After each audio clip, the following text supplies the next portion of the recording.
buenos días, bienvenidos, te lo digo despacito, es lunes, sí, bueno, ya te enteraste, el lunes hay que arrancar la semana, ojalá hayas pasado un excelente sábado y domingo, estamos aquí junto a Lourdes Suazo para contarte todas las noticias hasta las 9 en vivo. Muy buen día, bienvenidos todos. Alejandro, bueno, vamos a comentar lo que dijo el Papa, porque Francisco volvió a utilizar una frase de Juan Pablo II sobre el genocidio armenio. Este fin de semana hizo una misa, claro, todavía falta porque el aniversario se cumple el 24 de abril, pero dijo, él recordó que es uno de los genocidios más duros y claro, estamos hablando también de un holocausto del siglo XXI, eso del siglo XX, lo dijo, claro, generó polémica, el gobierno de Turquía llamó a consultas al embajador allí en el Vaticano y también al nuncio en Ankara, en la capital turca, para expresarle su repudio. Los turcos, ¿qué fue lo que dijeron? Que no se trató de una matanza sistemática, bueno, es una discusión histórica ya que lleva mucho tiempo, pero que fue reavivada justamente por las declaraciones del Papa Francisco. Bueno, genocidio del siglo XX entonces, fueron las palabras del Papa este fin de semana. Tenemos todas las noticias en vivo hasta las 9. Estamos arrancando con lo más importante este lunes, con nuestros títulos. Ganó el oficialismo en Salta. El Frente para la Victoria se impuso en las primarias de la mano del gobernador Urtubey, quien logró 47% de los votos, seguido por el masista Romero, que solamente logró 33%. En la capital provincial, el candidato oficialista terminó primero con 29% de los votos. El PRO quedó afuera. Debate por los trenes y la Corte Suprema. El Senado recibirá mañana al ministro Randazzo para analizar el proyecto de estatización de ferrocarriles aprobado en diputados. Además, el miércoles podría someter a votación el pliego de Roberto Carles, elegido por el gobierno para integrar el máximo tribunal.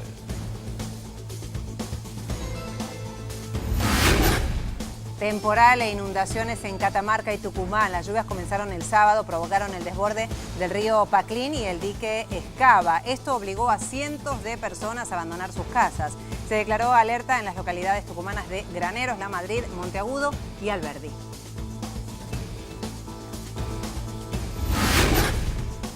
Un saludo histórico. Los presidentes de Estados Unidos y Cuba mantuvieron una reunión aplaudida en todo el mundo.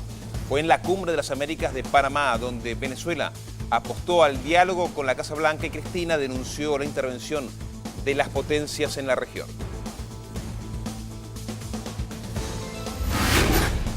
River también es puntero. El millonario venció 2-1 a Argentinos en la Paternal y así alcanzó a San Lorenzo, Boca y Central en lo más alto del torneo. El Ceneice no pudo salir del cero en la Bombonera ante Chicago, mientras que Lanús se quedó con el clásico en Banfield. Perazo se fue de Olimpo. Bueno, muy bien, ¿anda mal un poquito la renta? No. No, porque el River también es puntero, había que decirlo más alto. Eso es lo que decía la rutina. Vamos a la información, Puerta, por favor. Hugo Palamara tiene todos los datos, tránsito y servicios para comenzar nuestra semana. Buen día, Hugo. Gracias, muy buenos días, Lourdes, Alejandro. Comenzamos la recorrida con muchísimo tránsito, tal vez en forma algo anticipada. Ya hay demoras, así que salgan con tiempo en este primer día hábil. Vamos a ver entonces cómo están los corredores de ingreso. La avenida 9 de Julio cargada, pero visitamos la autopista Panamericana muy cargada ya desde la bifurcación de los ramales. Por momentos se frena el tránsito y General Paz, fundamentalmente a la altura de Liniers, también de avenida San Martín, se frena hacia Lugones. Mucho tránsito entonces en este primer día hábil de la semana. Seguimos circulando, veamos qué ocurre en otro de los ingresos hacia el área central. Autopista Riqueri General Paz, algo lento, el cruce de la avenida General Paz con la autopista hacia la zona céntrica. También se incrementa el tránsito en otro corredor de ingreso. Acceso oeste, también lenta, ya a la altura de Ciudadela, desde Ciudadela hacia la zona de Liniers, bastante lenta y por momentos casi a paso de hombre. Seguimos circulando, veamos qué ocurre en el resto de los ingresos.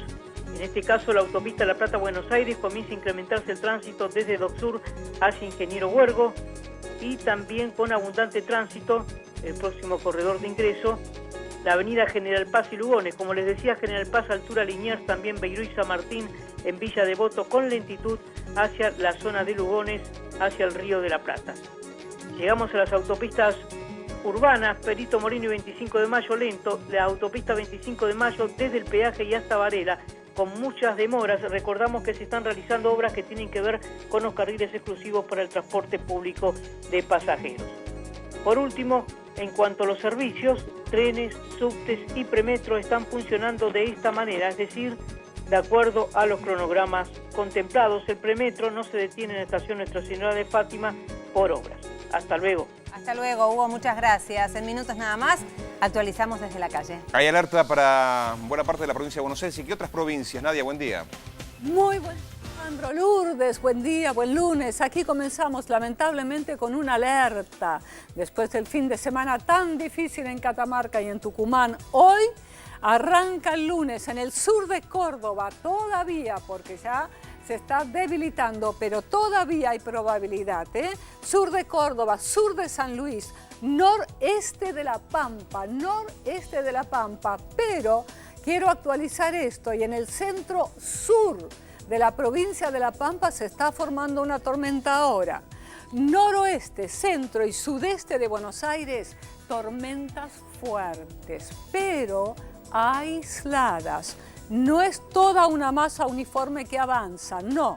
Son muy aisladas y donde se produzcan van a originar mucha caída de agua. No descarte la probabilidad de granizo. Estamos salvándonos por el momento en el noreste de la provincia de Buenos Aires. Y a propósito, en este momento en la ciudad de Buenos Aires la presión atmosférica está ahí, tocando su valor medio normal. El viento del noreste, sector norte, asciende la temperatura, fíjense la de este momento, superando los 20 grados, máxima prevista 30. El resto de la semana muy inestable. Información del Servicio Meteorológico Nacional. Gracias, Nadia.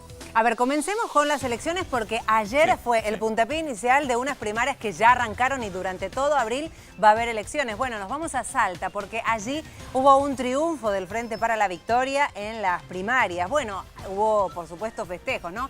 Quien fue el protagonista es Urtubey, a quien vemos en pantalla.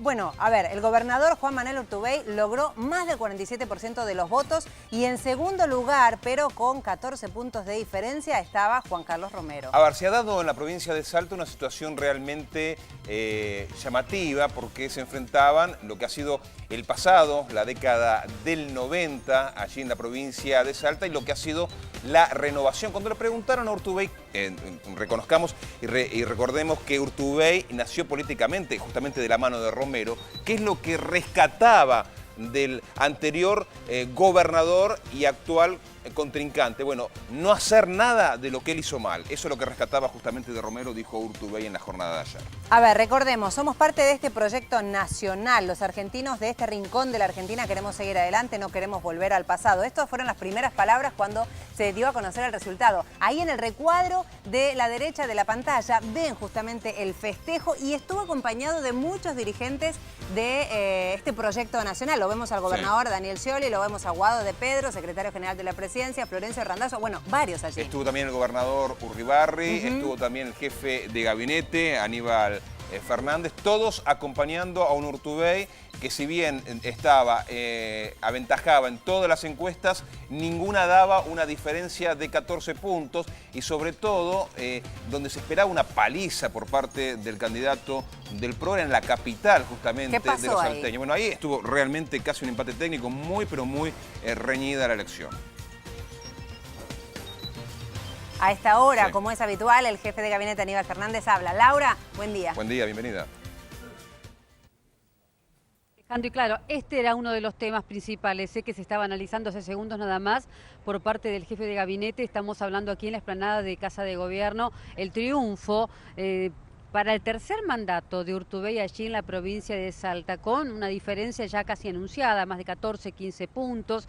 Algunos lo titularon como un triunfo aplastante. Si esto puede ser un termómetro, aunque inicial, de lo que puede llegar a ser las elecciones en otros puntos de la República Argentina, si bien estamos hablando de las PASO, también cómo fueron las elecciones muy pequeñas, pero también podríamos decir con expectativa allí en Zapala, en el sur de la República Argentina, el tema de la Corte también, por supuesto, y claro, las declaraciones de Arroyo Salgado en un programa televisivo en relación al caso Nisman. Bueno, lo cierto es que los temas de agenda nacional por parte del jefe de gabinete los escuchamos ahora.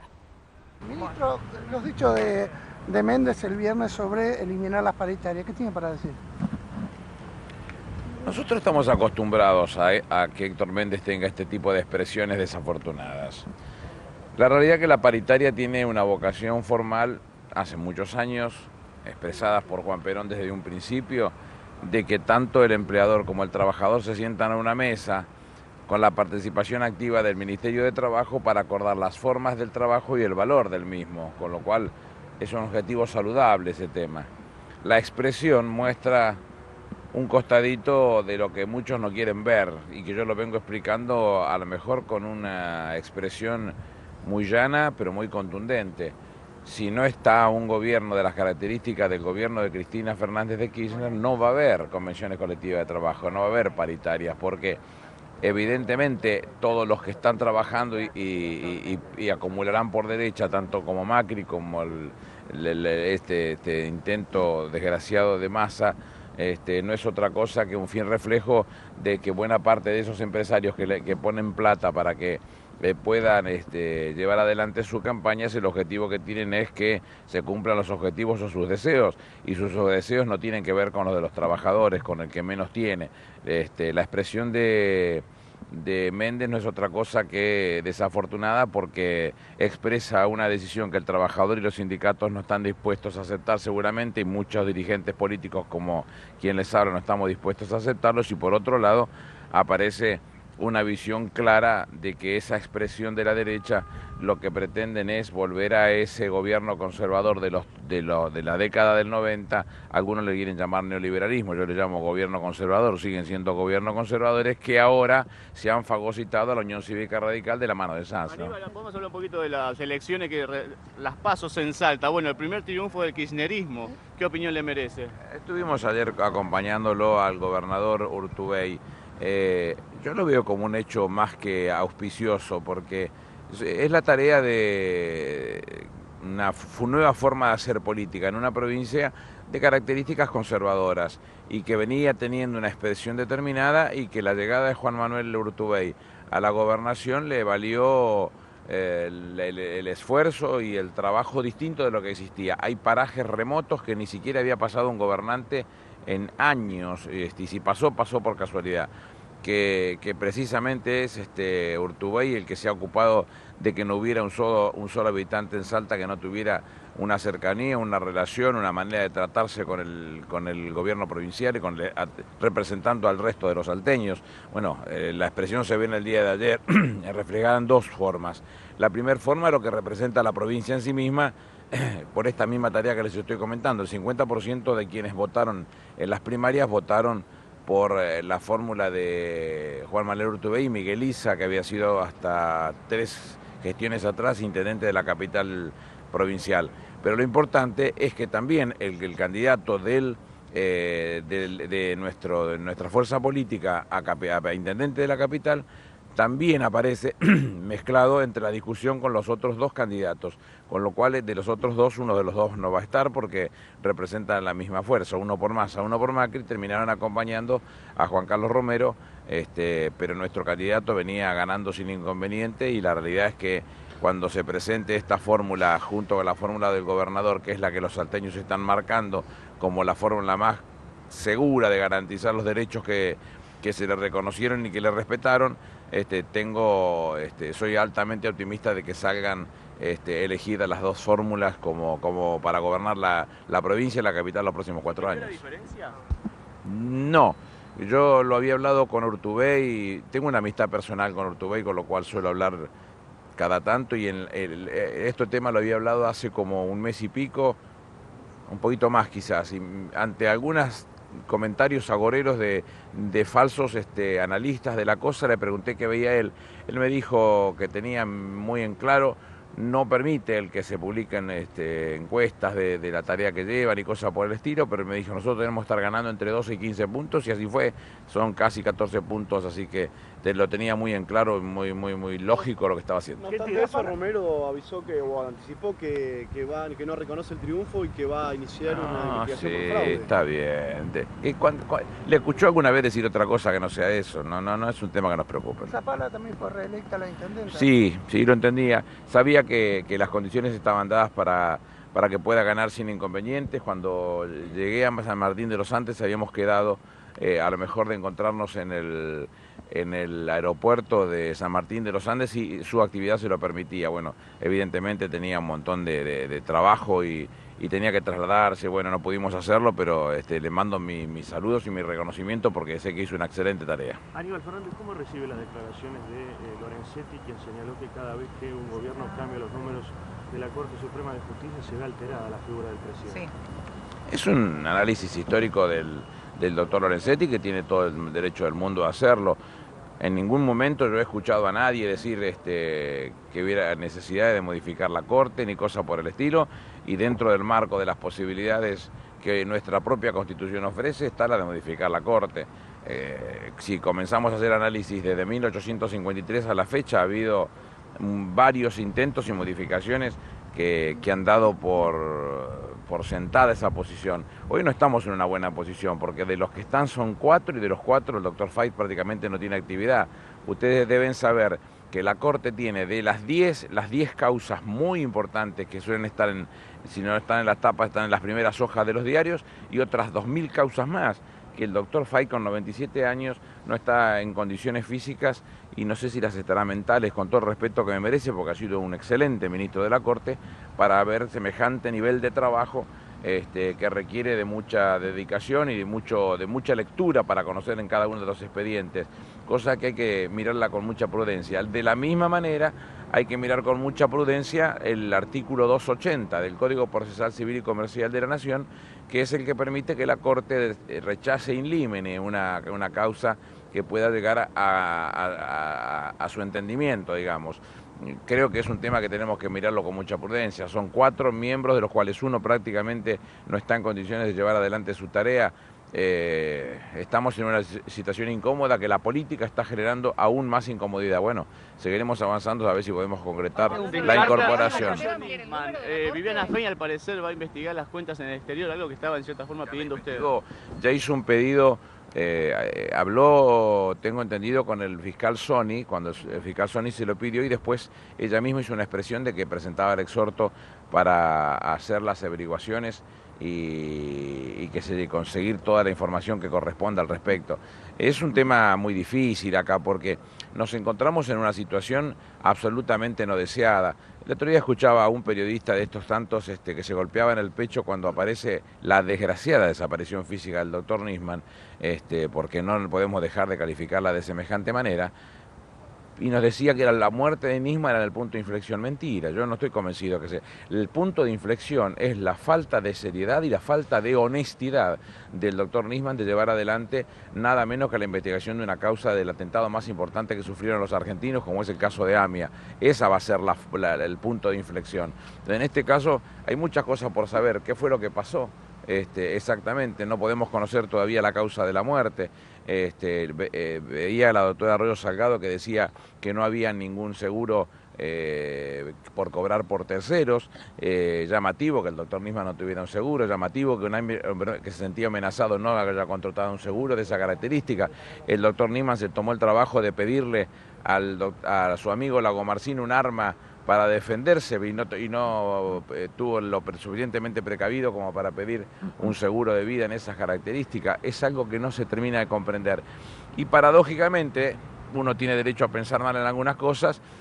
Si uno calificara la muerte del doctor Nisman como homicidio, bueno, la responsabilidad del Estado sería muy grande porque hubiera faltado al deber de servicio y en ese caso las sumas a reclamar serían inmensas. Entonces empieza uno a comprender algunas actitudes por parte de alguna de las partes, valga la redundancia, en cuanto a la insistencia de tratar de empujar a los palazos, si fuera necesario, la causa hacia la justicia federal para tratarla como homicidio, ¿no? Volviendo al tema de la Corte, ¿usted descarta al tema de la Corte?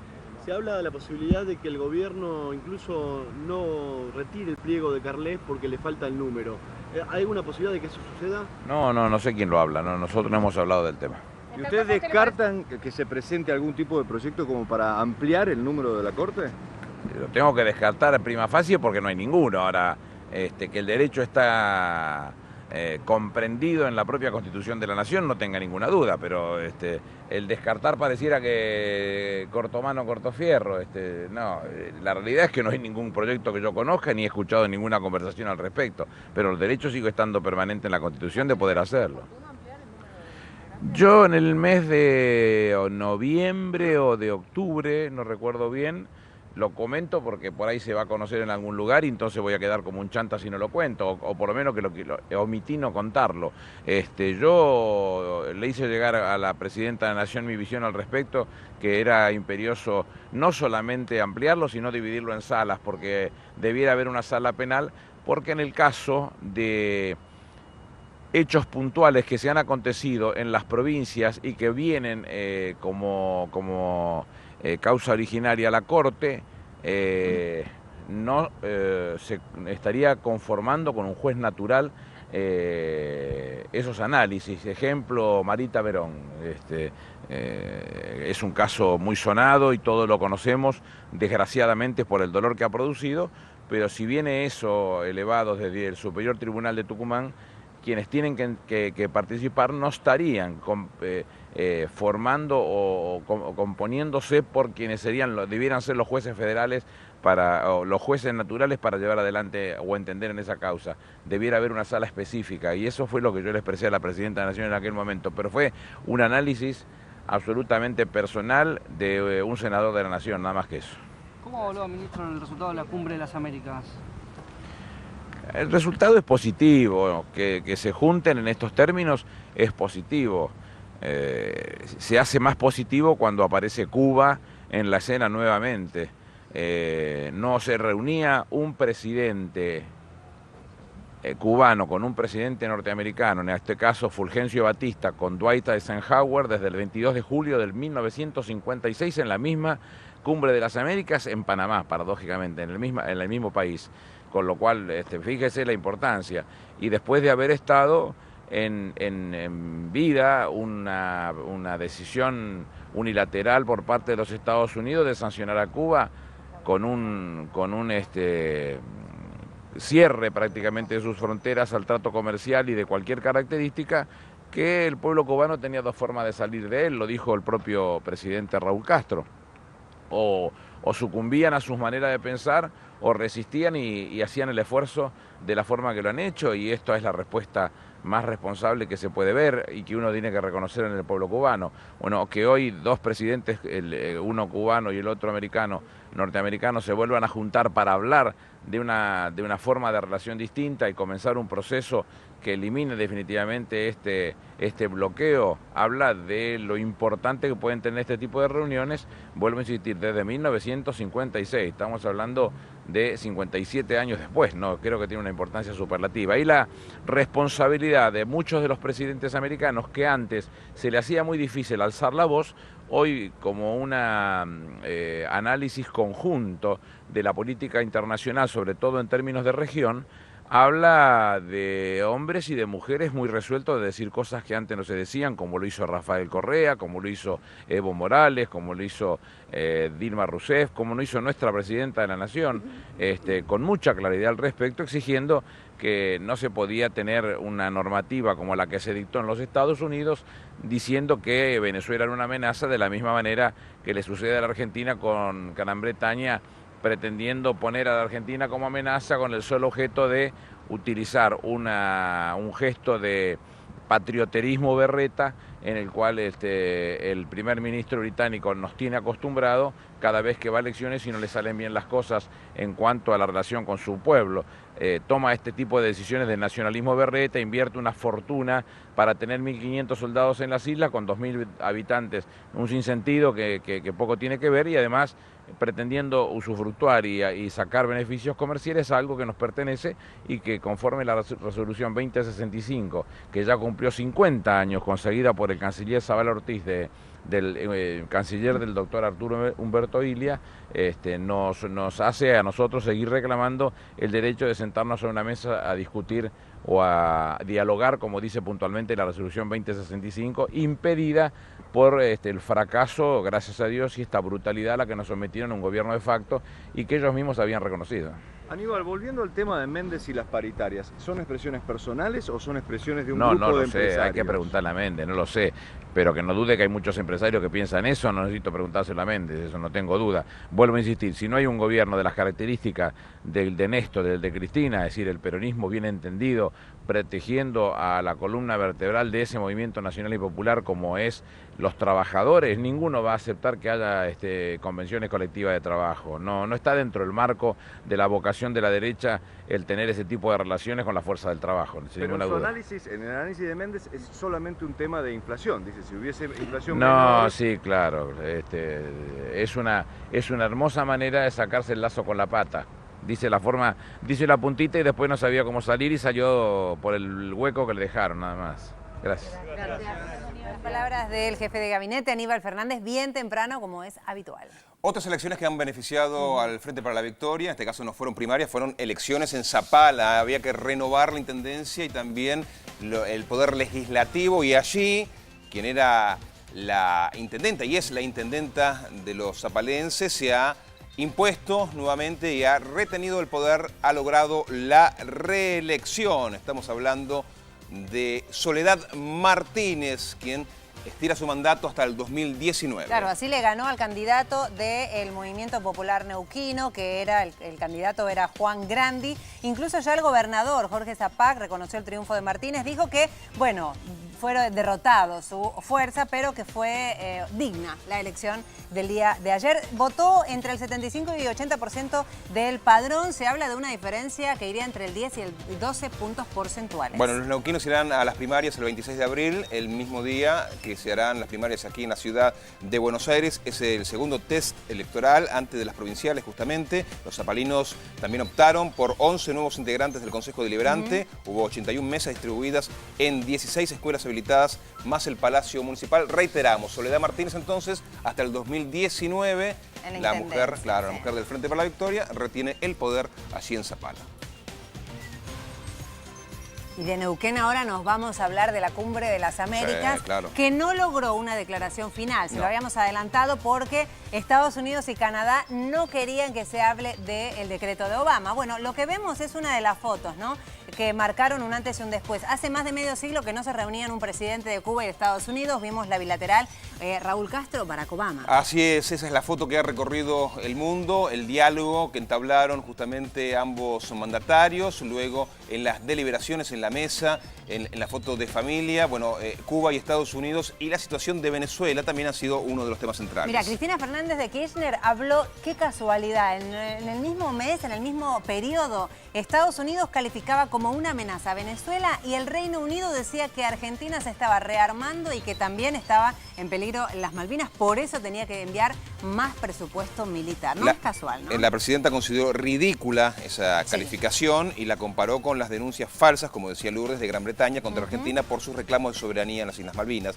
La jefa de Estado argentina advirtió además que las potencias occidentales intentan penetrar con nuevas formas de dominación la región. Hubo otra bilateral también que va a marcar agenda, es la de Nicolás Maduro, el presidente de Venezuela, y Barack Obama. Aseguraron que tiene que dar un nuevo capítulo, un inicio, una nueva época en las relaciones, pero todavía a esta hora, este día lunes, todavía el decreto de Obama sigue en pie. Temporal en Catamarca está afectando a los tucumanos, porque el agua desciende hacia la provincia de Tucumán. Han tenido que abrir las compuertas y justamente una ciudad como la de Graneros, que ha sufrido tanto, y la Madrid también en la provincia de Tucumán, han tenido que ponerse nuevamente en emergencia luego de meses realmente muy complicados para los tucumanos.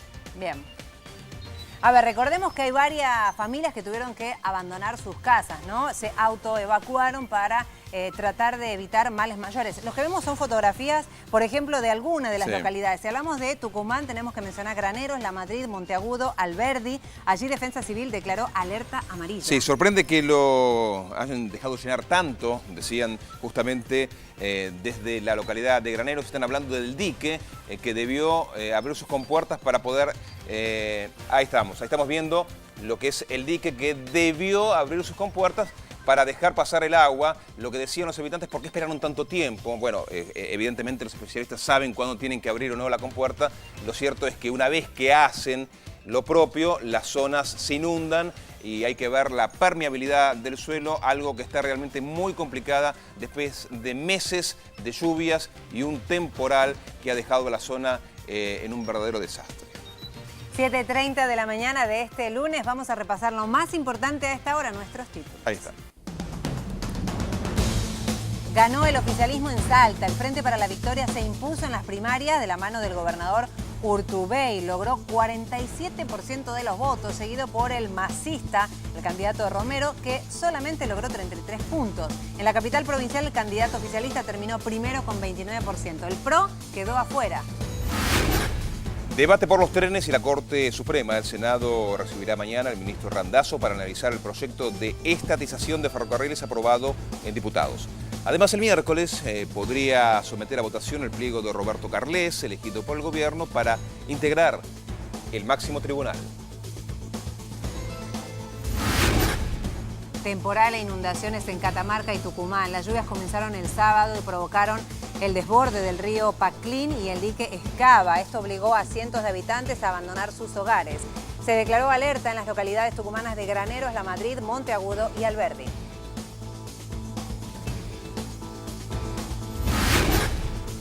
Un saludo histórico. Los presidentes de Estados Unidos y Cuba mantuvieron una reunión aplaudida en todo el mundo. Fue en la Cumbre de las Américas de Panamá, donde Venezuela apostó al diálogo con la Casa Blanca y Cristina denunció la intervención de las potencias de la región.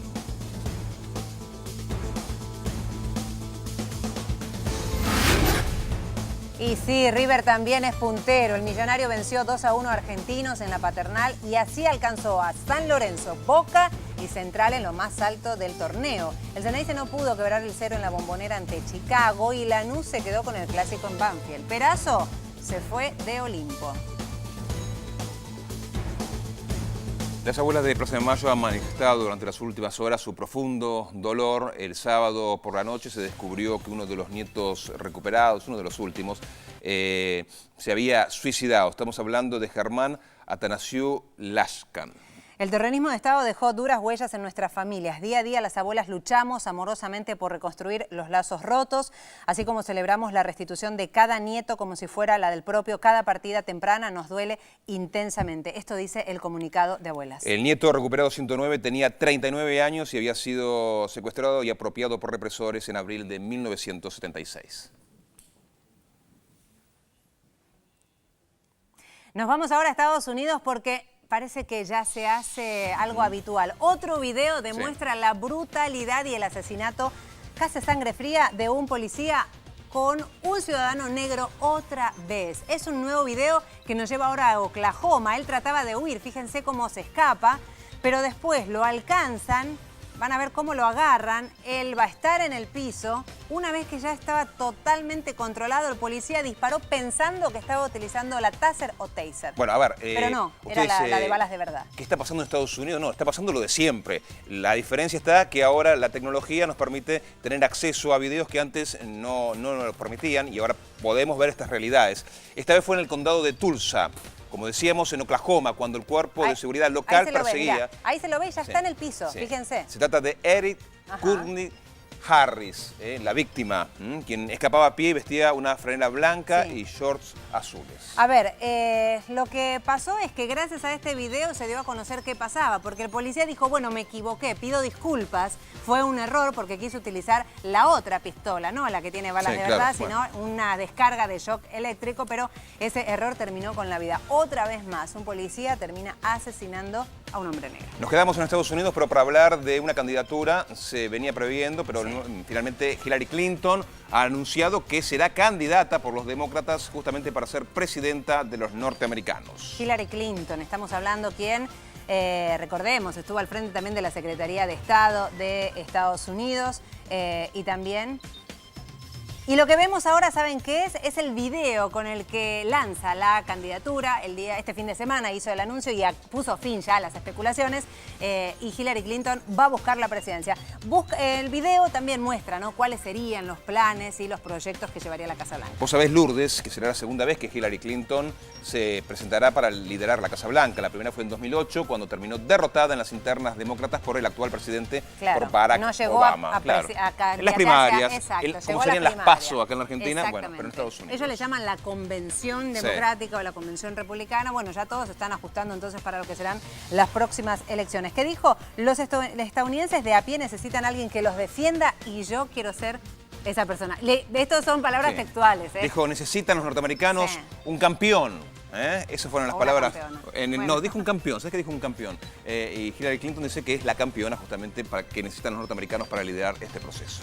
Veremos. A ver, hablemos de campeones. Fútbol. No, hablemos, todavía falta para hablar de campeones, pero todo lo que tenemos con los goles de la fecha. Juan Carlos, buen día. Bienvenido, Juan. ¿Cómo les va? Bienvenido. Bien, con mucho fútbol, fútbol entre viernes, sábado y domingo, muchísimos goles, clásicos. Vamos a las emociones de esta novena fecha, si les parece bien, repasando lo que comenzaba el viernes por la noche, por la pantalla de la televisión pública. Vamos, ponemos primera, cuando quieran, Los goles 1-1 de Atlético de Rafaela. Qué bueno, ver el fútbol. La verdad que cuando nos sorprende la pantalla nos pone bien Ernesto Álvarez con el gol de Crucero del Norte.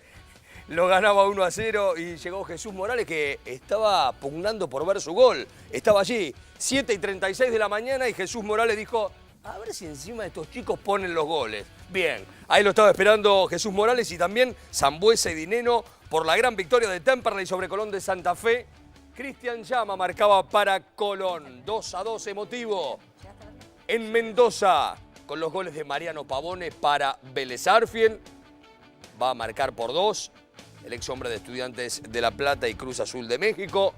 Leandro Fernández, el empate transitorio para el Tomba. El segundo de Pavone, el empate va a ser del ecuatoriano Jaime Ayoví para Godoy Cruz. Volvió a la victoria el equipo de Pedro Troglio y lo que le hacía falta. 4-1 de Gimnasia sobre Aldo Civi, que lo ganaba con ese gol de San. Después llegaron Guillermo Ortiz, sí, en contra de su propia valla.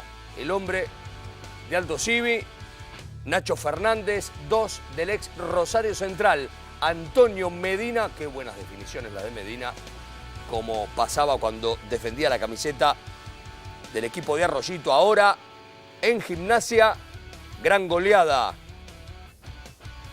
del Lobo Platense. Nos vamos a Arroyito, Franco Servi otra vez anotando, Facundo Pumpido el empate para San Martín de San Juan. Central líder del torneo de Primera División, compartiendo con Boca, con River, con San Lorenzo. Allí entonces festejando a través del gol agónico de Alejandro Donati. La gran victoria que festeja Alejo. Claro, Nico Sánchez, el 1-0 de Racing sobre Huracán. Discoteca Núñez, sí, le dicen discoteca al hombre. Se ve que estudió, pero tenía también otra debilidad. El gol de Tito Villalba para la victoria de San Lorenzo sobre Independiente y nos metemos en el Clásico del Sur. Caliente como siempre, Nicolás Aguirre de penal. Lucas Melano, el 2-0. Mauricio Asenjo, el descuento para Banfield. Ambos equipos terminaron con 9 jugadores en la cancha. Este empate a 0 decretó el final del periodo de Walter Perazo, de 3 años en Olimpo de Bahía Blanca, con ascenso incluido. Sebastián Luna, el gol de Sarmiento para derrotar a Unión en la provincia de Santa Fe, 0-0. Qué atajadón este de Sánchez, Gran figura, irresponsable para que Chicago se lleve un puntazo de la Bombonera. Final de la fecha para el día domingo. Hoy recordamos que va a haber 3 partidos, pero Cabenagui dijo no va a terminar el domingo sin que haya un gol mío. Y otra vez cabe gol. Gritó en la noche de la Paternal. Golazo de Lautaro Rinaldi. El 1-1 transitorio, por suerte para Marcelo Gallardo. River es puntero gracias a este gol de Lucas Boyé. Qué bien paró la pelota, qué bien que definió. Victoria de River 2-1 en la noche de la Paternal. Gracias, Juan. Y ahora nos vamos a una noticia de última hora. Sí, le damos la bienvenida a Alejo con una pérdida. Alejo, bienvenido. Buen día. Muy buenos días. Y efectivamente vamos a hablar en este caso de Günter Grass, escritor alemán, quien ganara en el mismo año, en 1999, el Premio Nobel de la Literatura y el Premio Príncipe de Asturias de las Letras. Grass alcanzó fama mundial con su novela El tambor de hojalata, publicada en 1959 y que años más tarde, en 1979, llevada al cine por Volker Schlondorff, ganara la Palma de Oro en Cannes y el Oscar a Mejor Película Extranjera. Un libro que marcó a su generación del mismo modo que Günter Grass además transitó todo el resto de su vida entre la polémica y el debate siempre activo en lo que fuera la política de su país. En 1979 publica su libro Pelando la cebolla, un libro de memorias en el cual relata que a los 17 años fue miembro de las SS, precisamente de aquel periodo, tristísimo periodo nazi. A los 87 años falleció entonces uno de los grandes escritores del siglo XX, Günter Grass. Un parecido increíble, valga la redundancia, con Raúl Castro en la imagen. Vamos a hacer una pausa, estamos en vivo hasta las 9 de la mañana. Tenemos mucho para compartir, pero ya venimos. Ya estamos.